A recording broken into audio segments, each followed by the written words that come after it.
Pag-usapan po natin ano ba ang mga disadvantages ng hindi natin pagkuha ng memorial plan sa panahon natin ngayon.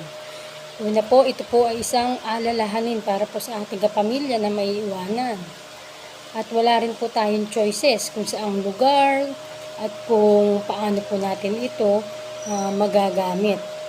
At ang presyo din po ng magiging lote na yun ay kung ano po ang presyo sa araw na yun, sa takdang panahon na yun, yun po ang ating babayaran. Wala pong discount, wala pong mga promo, kasi nga po, kailangan na po natin. At limitado lang po ang option na ating pagpipilian, kasi nga po, kailangan na natin. Kailangan po kung ano po sabihin ng service memorial na yun, ayun po ang masusunod. At hindi na rin po ito magiging investment.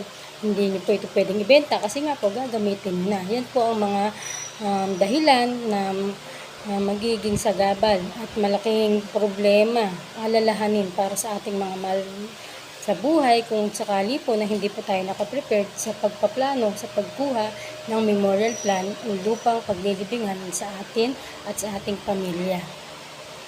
Pag-usapan po natin sa susunod ang mga iba pa pong mahalagang bagay para po malaman ninyo ano-ano po ba ang mga dapat natin gawin para sa pagkuha ng memorial plan.